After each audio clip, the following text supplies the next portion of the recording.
I feel like I'm always sort of in that soup of Limbo soup. yeah, exactly. I feel like I'm always in that limbo soup.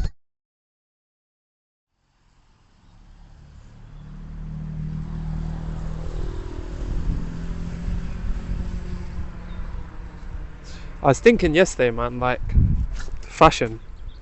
Yeah. It's just a trap, innit, really? Like, because if you buy stuff which is in accordance with changing trends, Yeah. every 5-6 years you're gonna look at all the stuff that you bought previously that you no longer like, but presumably at some point you did like those things. That's why you bought them. That's what fast fashion means. It's before fashion would have been function. The things that are fashionable now is like Japanese workwear or Carhartt was made for a function. That's why it's made to last, compared to like fast fashion. That's why everything is trendy. Yeah. So it's kind of like encouraged to be a quick turnaround. Yeah.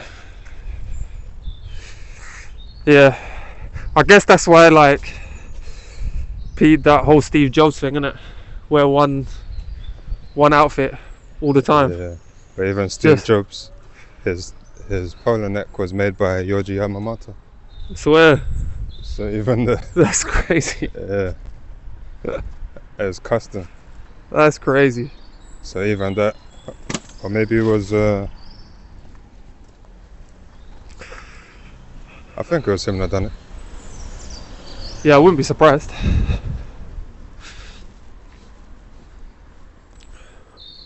Yeah, so even this is a crazy house here on the right. Yeah.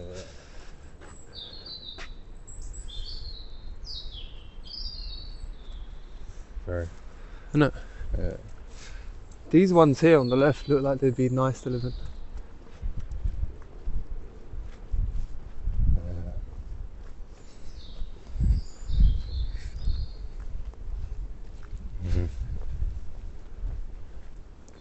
What about?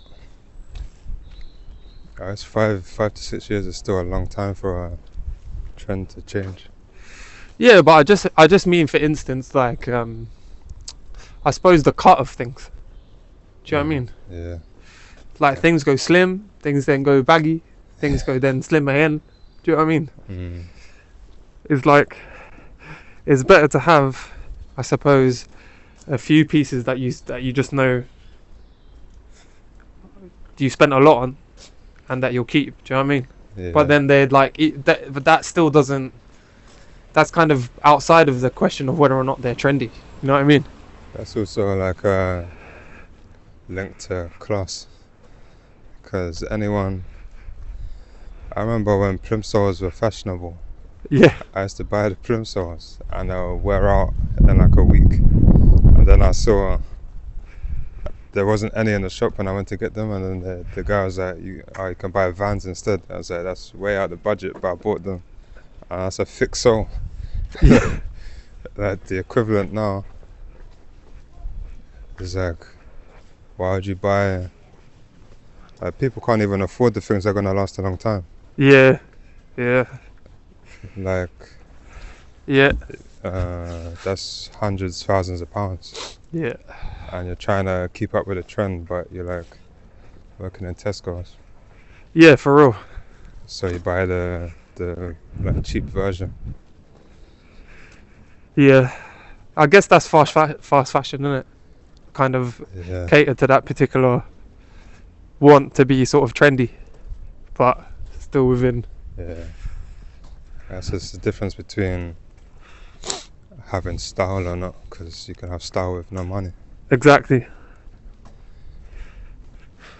I saw that by like 2028 there's gonna be the amount of resale clothes is gonna be more than the amount that's bought fresh. Because that's just the way that the market is going. Yeah, that makes sense though. I guess I feel like people must shop on Vinted more than they shop anywhere else. Yeah. Right. But then the impact of that is the delivery, the shipping costs, and all yeah. Like you can send something back to China for free. That's crazy. Yeah, that doesn't make any sense. It's the value of everything that's consumable is just skewed anyway. Yeah, I mean it never costs as much as you mean in terms of like the cost of production versus the Yeah, cost like- of that is Yeah, sold like at.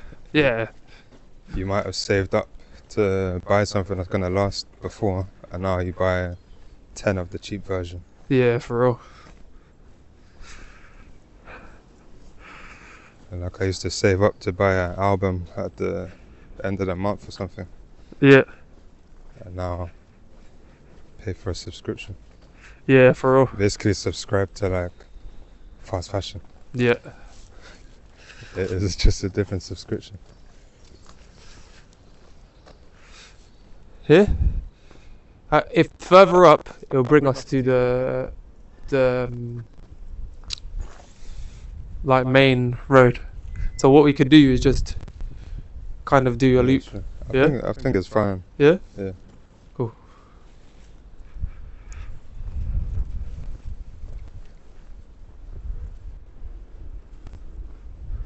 Which way? Let's go up this way, then we'll cut left. Yeah.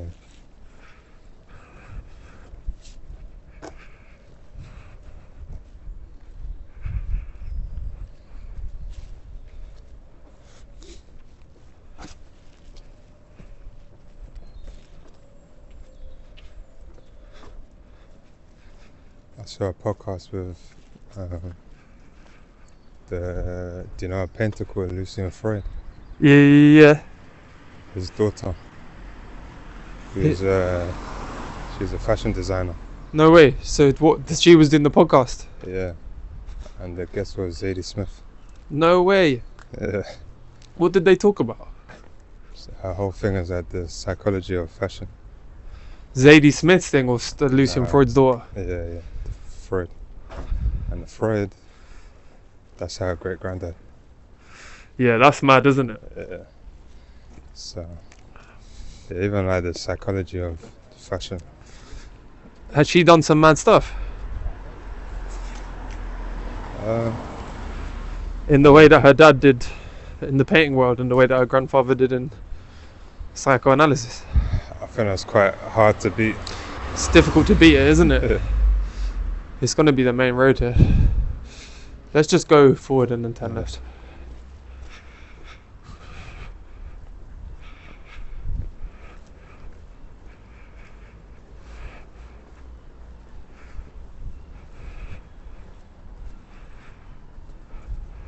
Have you done one of these already? Just by myself. It's like an intro thing.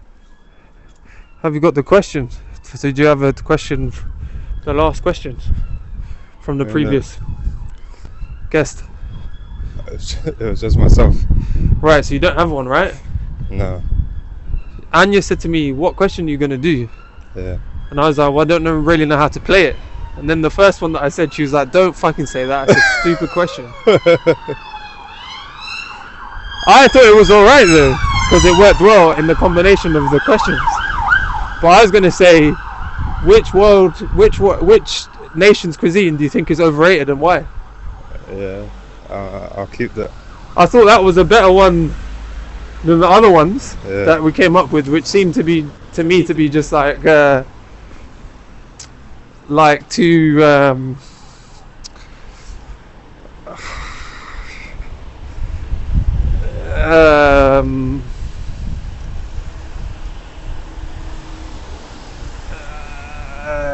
what's the term? Trite, Yeah. I guess. I mean, you can have options. Yeah, exactly. I'll throw you out a few options.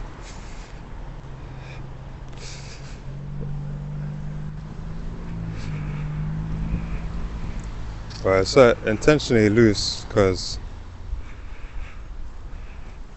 yeah, like the range, the things that you could talk about is beyond what you do day to day, Yeah. which a lot of people are squares. Yeah. A lot of people are just squares. and it's like work and home, home and work from Bro, home. They feel at home at work. man, you're telling me.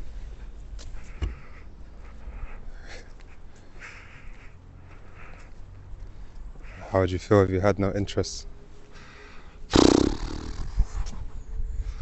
I already just feel like a functionary, man, You're with there my already. interest as it is. Yeah, That's what I was talking about in therapy. yeah. Like what? Well, just this question of having a second kid, man. Yeah, It's like it's hard, basically, because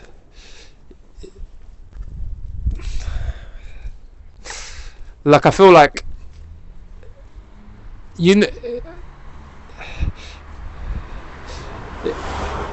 it's difficult because there's so many. So basically, I just don't know when I'll get back to be able to start like writing in a meaningful way. yeah, Maybe, but there's so that's the kind of bigger picture, and part of that factors into it in terms of the money side of it, because basically you obviously would like to have time, yeah. but if you work less, you'll have that time, but you can't work less because you've got to Yeah, bring money back, right?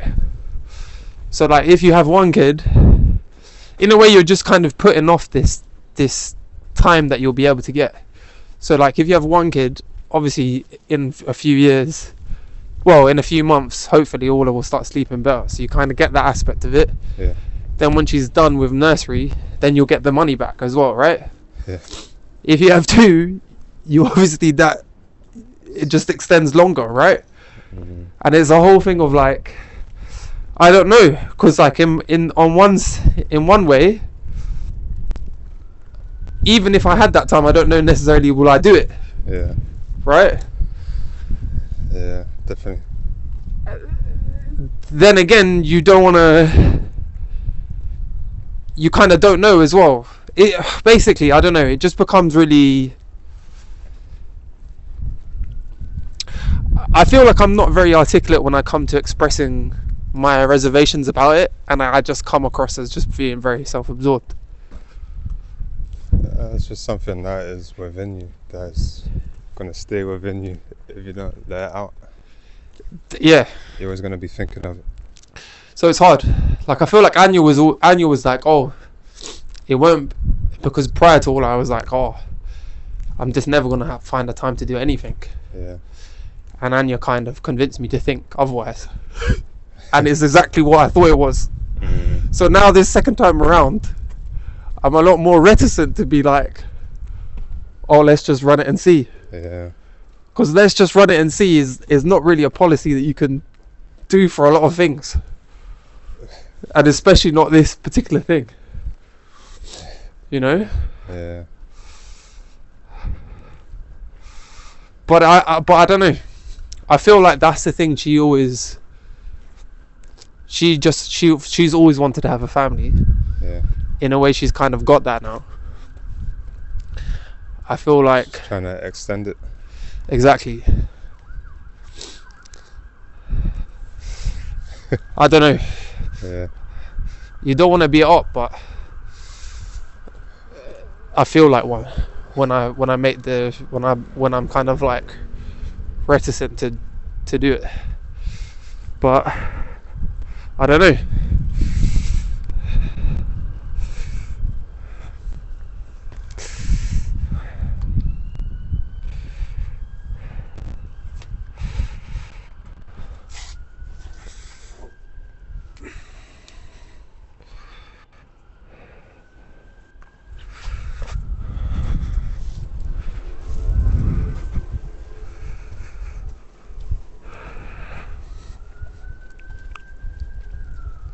that pressure to fill the gaps, any gaps that you have with writing.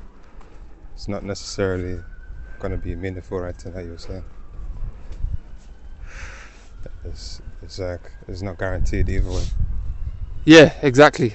Either or is not guaranteed. Yeah. Nothing's guaranteed. That's the problem. And as time goes on, you feel like the decisions become even more kind of time pressured, and also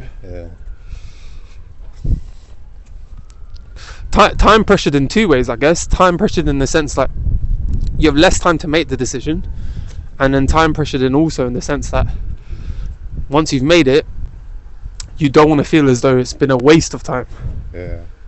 You know.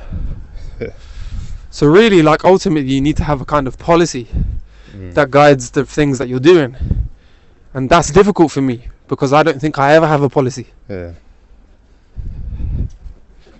That's the problem. What would the policy be? Well, like, say for instance, Anya doesn't negate any of the like the difficulties about, like, say if we was to have number 2. She doesn't ever negate that. But because her policy is, like, not necessarily her policy, but because she wants to have a family, she accepts, like, all of the difficulties with it. She wouldn't be frustrated by any of those things because she kind of sees ultimately, like, those are things that need to be done in order to get it achieved. Whereas I feel like I'm a lot more fickle and will respond to whatever happens in the moment more. Do you know what I mean? I don't think I make long-term plans and then make long-term decisions. Really, I have yearnings, but I don't necessarily do what needs to be done to make those, to bring those to fruition, I think.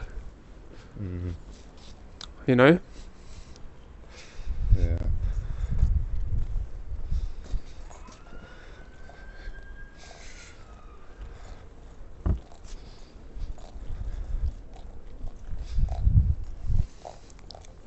If there was, like, because a lot of writers are writing like a few hours a day, and you've done that, would that be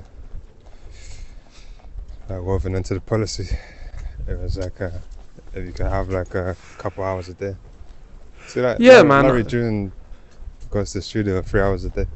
Is that what he does? Yeah. And then that's it, he clocks off. That's it. 3 hours. Yeah. I mean, I've tried it. Like, the thing about it is, right,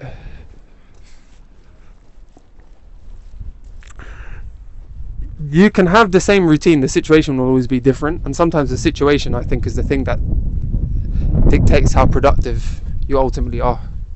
So, like, when I had that time off, I had loads of free time. I wasn't necessarily productive.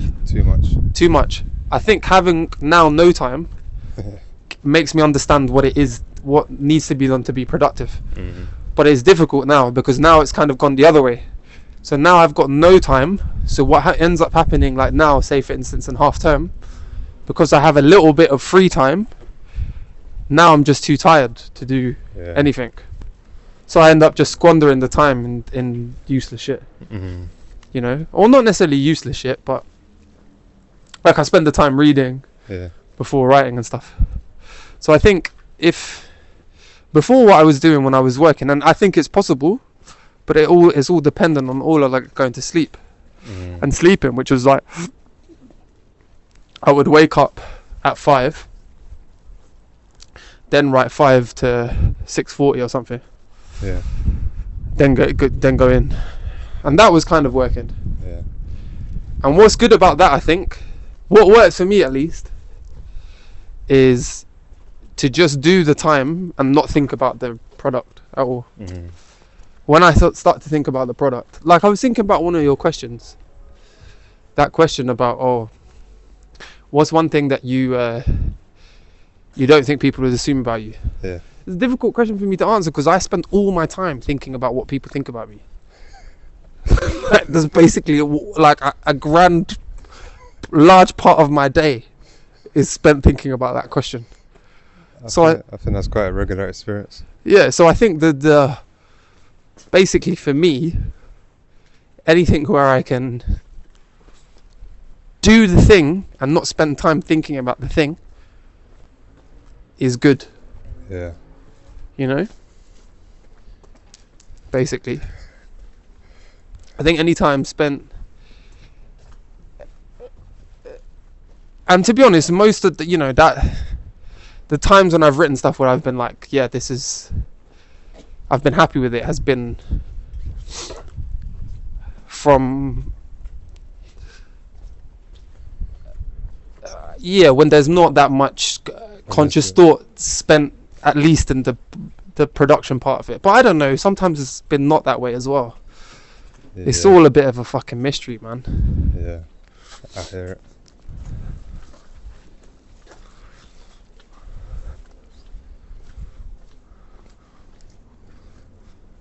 What do you think people assume about you? Or what are some of the core things? I think loads of different things.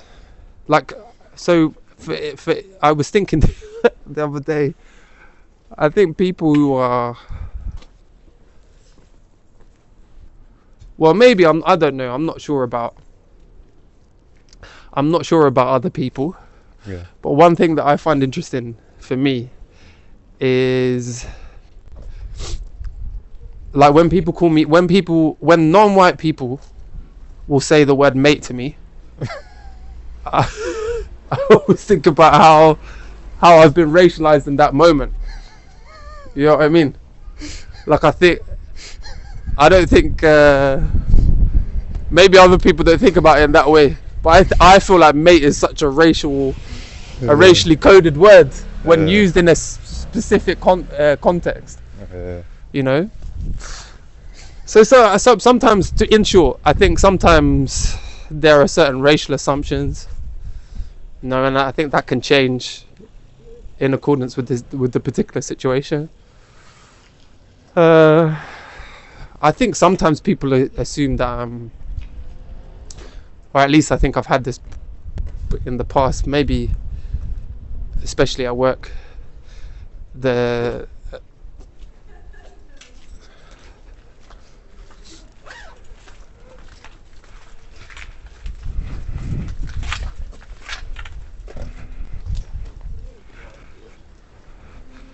I think the assumption has been that I've either kind of generously that I'm quite confident, or I think on the other side that I'm quite arrogant. And I think the reality is I'm crippled by self-doubt. Why do you think they assume that? I think that, but I've been reflecting a lot about, I suppose, my time as a teacher. Mm-hmm. Primarily because this second iteration of teaching, I haven't wanted to do. Yeah. Like, I never wanted to go back to it. Mm-hmm. And when I left it to write the book, I felt this incredible sense of joy that it was done. And I wouldn't have to go back to it again because of how all-consuming it is. Mm-hmm. You know, and you hear people say that. So it kind of is said to the point where it sort of loses meaning, but it really is all-consuming. So I spend a lot of time now. I think that part of this is also because it's tied up with kind of perennial questions that I have about, like, my identity and questions about my father and stuff. Yeah. But I spent a lot of time thinking about my first stint at the first school that I worked at. Mm. And I feel like basically I had a mask. Yeah. I think I had a mask that was like, at that school, it worked really well for me at that school, but I think the reason that was because I projected a certain image onto the kids that I needed them to believe in for my own kind of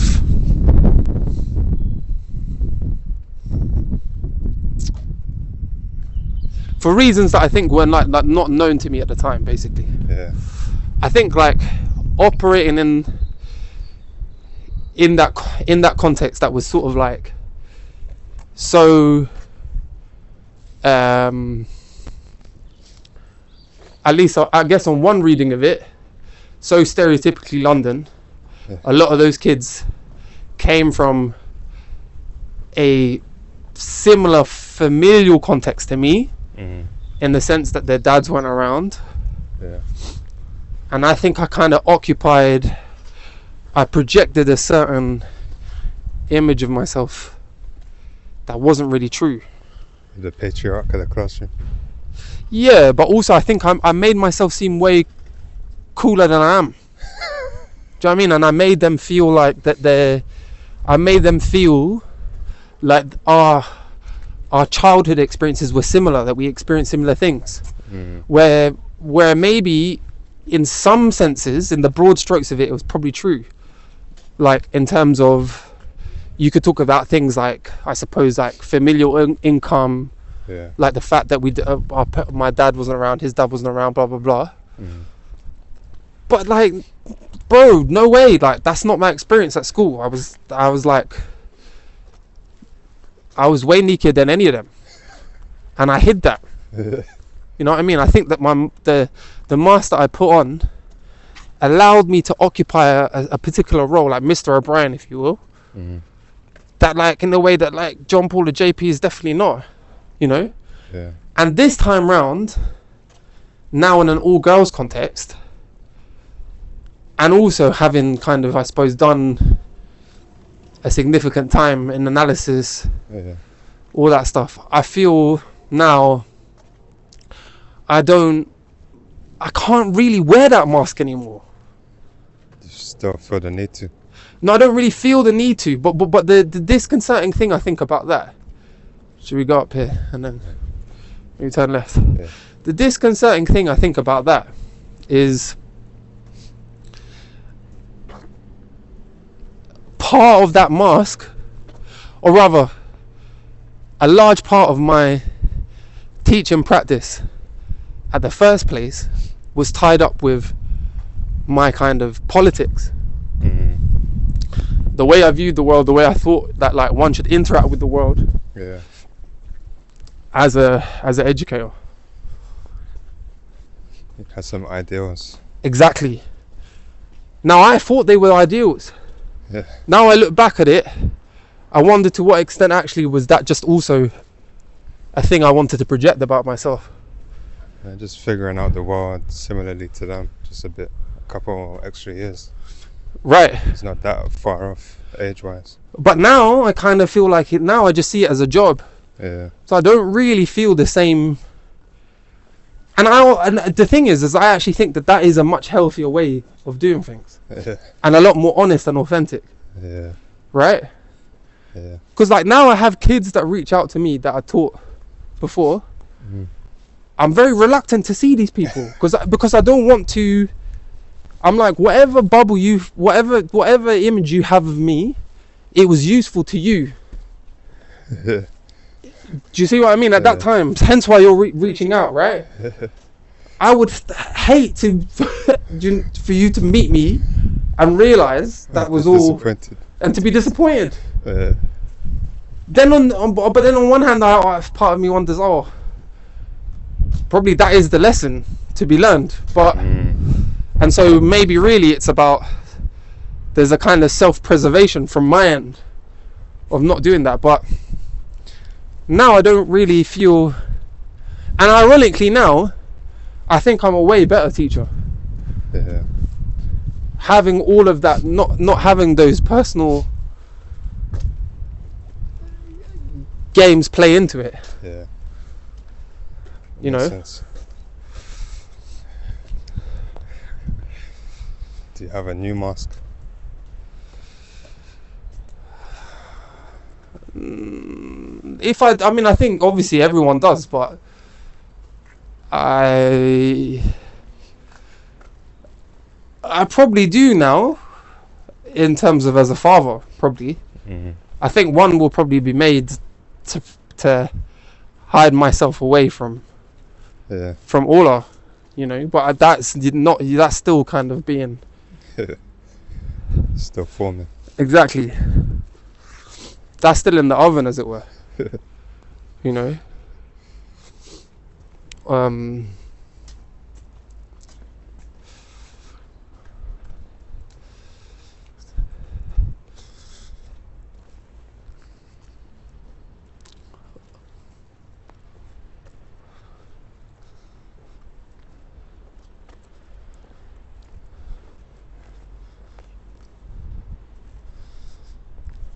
but yeah, I don't know. I feel like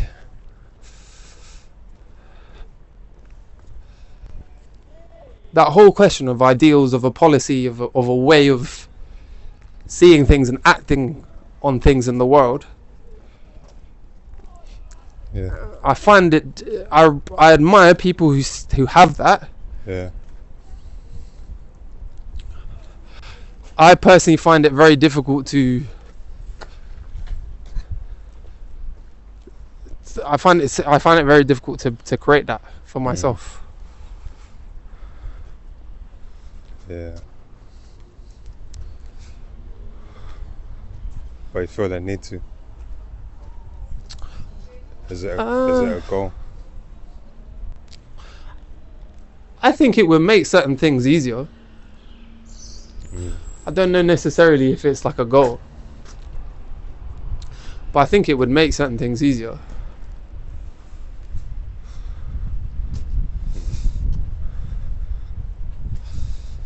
I think loads of people just, you know, are reactionary, not in the sense of politically, but like reactionary in the sense that like, I think people often are just seeking out sensations. You know what I mean? Like the most kind of common one, right, is like sensation or feeling or whatever, but people say like, oh, I just want to be happy. Like, what the fuck does that mean, man? It's quite a new concept. It's like, you know, it's doomed really as a search. It's propaganda. Yeah, because it's like, that's not. Happiness has to be bought. Yeah, but also it's fleeting by its nature. Like, you know, you can't hold on to it. That's why I have to buy it again. Exactly. But I feel like I feel like a lot of people would benefit from having a policy on things. Yeah. You know, what is it that you want to achieve? When you're realistic with that, then I think it's like, okay, well, you don't mind so much then when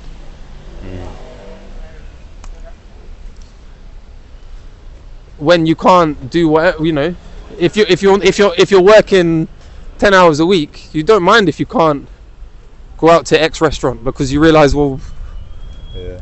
that's because I'm working this amount of time, whatever. We can double back this way and then it'll probably be less loud. Yeah? And then bring us back to the house. Yeah.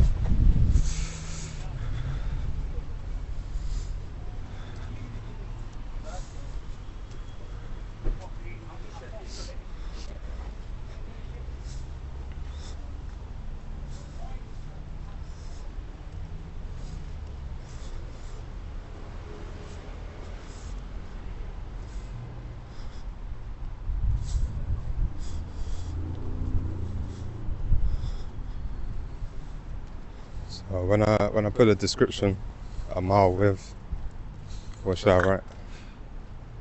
I think just put JP. Okay.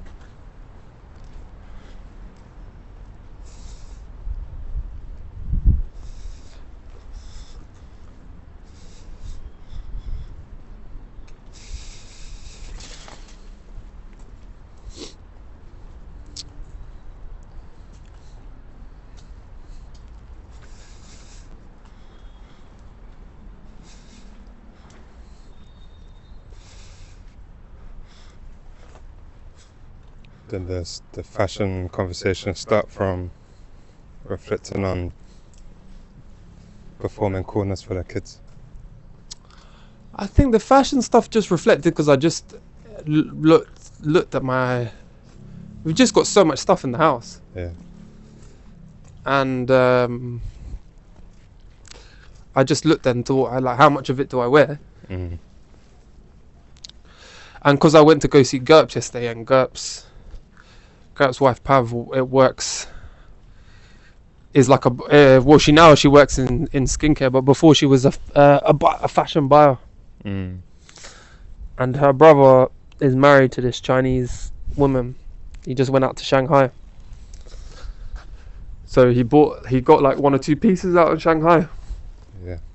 But from like the blank pieces before that the factories buy, basically. So I was thinking about that.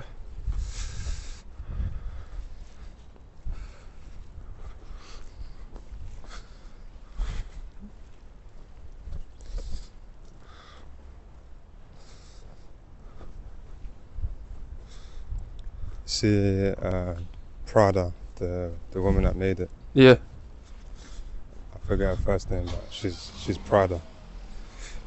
She was around in Mussolini times, and she was like, the Prada is like black and kind of suitish by the time, because it was like, because the fascists need traditional roles. Yeah. You know what I'm saying? It was opposite. Women were meant to dress like French countryside, like gingham, long dress, like you work on a farm. They had an actual uniform, but she was trying to go against it. And then you see the Vibram, the soles on the shoes. Yeah.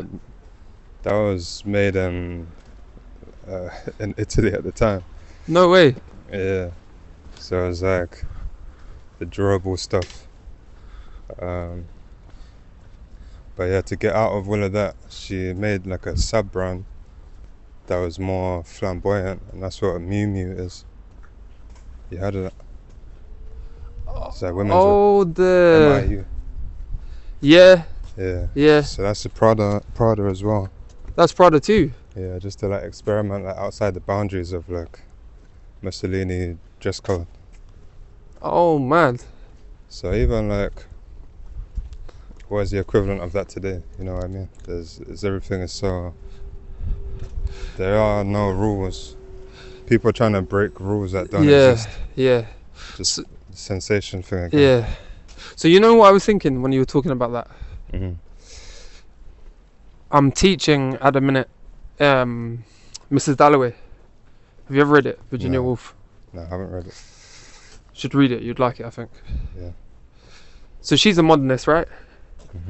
And like, it's an A-level text, so part of it I've had to watch all of these lectures about modernism. Yeah. And what's so interesting about that is, like you're saying, is that's a movement in...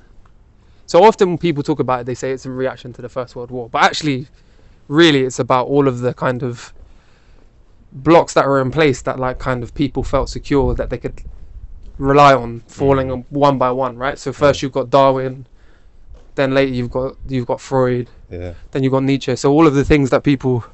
So you're sort of like your average English person in the Victorian era, for instance, feels a lot less secure than the person they did during the Jacobean time, and much less secure when they're writing like in post World War One, right? But the whole thing about modernism is what's interesting is that it's a kind of artistic movement emerges which is in relation to all of these world events, and the ultimate like sort of idea behind it is like we're looking, the way that we see the world has shifted. Therefore, like Woolf has this quote, like when there are like shifts in the way that mother relates to daughter, that like worker relates to boss, etc., then there'll also be shifts in art. There'll also be shifts in the way that we perceive things. And out of that comes modernism. Now, I'm not to say that like whether or not modernism is actually a effective way of viewing society is a kind of different question altogether. But it's just basically the idea that you could create, that there was a kind of movement with particular aesthetic ideals and particular sort of paradigms. Is interesting, right? Now everything, I guess, is loosely postmodernist. But what the fuck does that mean? Right? It's like a kind of shapelessness now. It's a void. Right? You know? Yeah. Yeah, exactly. It's exactly the same as the trendy stuff. That's why it can Right. just That's what I mean. cycle so quickly. There's nothing to latch onto. Yeah.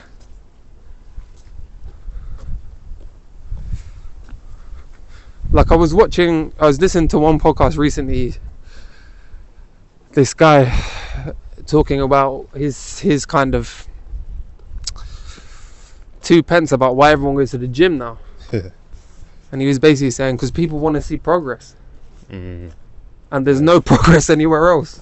Yeah. Economically, there's no progress. You're not able to buy your house. Yeah. So it becomes like one of the last sorts of like truly democratic spaces, because if you go to the gym consistently for 3 years and you're putting in all that work, you will see progress. Yeah. But like, I don't know, man. I feel like that house all these houses on the right, these now become the aspirational places, but they're just fucking basic. Council houses. Do you know what I mean? Yeah. That's, Like, I don't know, it's weird. I was saying to my therapist, it's like when the bursar brings me down to look at my salary for the year, because we got that 5.5% increase, all teachers, right? So they gave us like a new sheet with our new salary, etc. Yeah. And I look at that figure, and I can't remember how much it was. Like something like maybe like I think it was like between 45 to 48, maybe. Yeah. Like I always, every single time it's happened to me, I always think I never thought I would make that much money. Right? Yeah.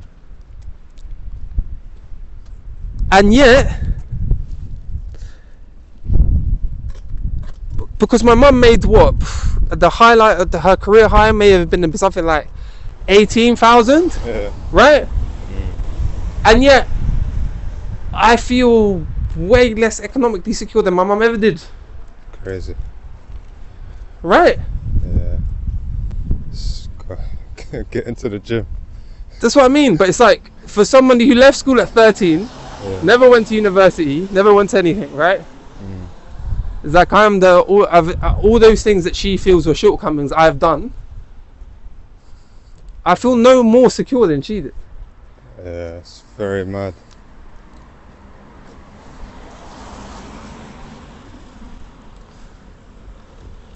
It's unlikely to improve either. And like sometimes what I think is like, that flat we had in Ivy Bridge, moved out of Ivy Bridge, moved to Redwood Estate or whatever, then we bought that place on the right to buy. Yeah.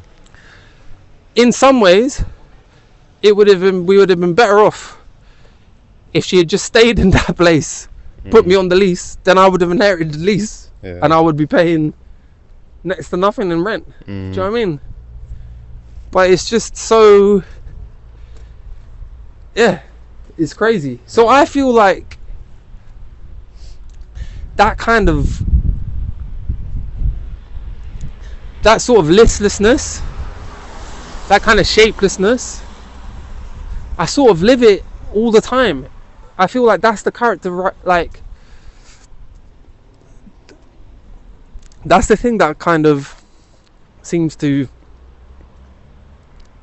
characterize a lot of my life, where I just feel like I'm sort of economically, I never kind of know where I'm sort of standing. Then like also in terms of what I ultimately want to do, I feel like I'm always sort of in that soup of Limbo soup. Yeah, exactly. I feel like I'm always in that limbo soup. You know? That's postmodernist. Yeah, it's fucked, man. I don't like it. I don't enjoy it. No, that's the era. It's beyond late stage capitalism. It's just like it's just nonsense. And even the writing is because like it's not guaranteed. Nothing is guaranteed. That's what I mean. Yeah.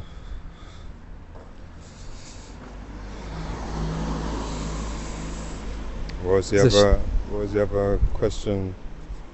The other one was much more generic. What was the last? So there's two modifications on it. One was, what was the last book, film, TV show, or piece of culture in general that moved you, and why? Yeah. As one. Or an edit on that same question was, what was the last thing you found moving and why? Yeah. The edit is probably better. So, We're just starting, really. yeah, I know. That's therapy done for today. Yeah. That's so crazy, man. Yeah. That's so crazy. Yeah, man. Isn't it? They're quite good as well. That's so ridiculous. It's such a good idea as well. The mile. Walk a mile. Walk a mile. Such a good idea, man. I had to. It's very dependent on the person. Yeah. Yeah. Alright, man. Appreciate that. Alright, bro. Alright. Oh, yeah? Yeah. Alright. Take care, man. Yeah, you too, man.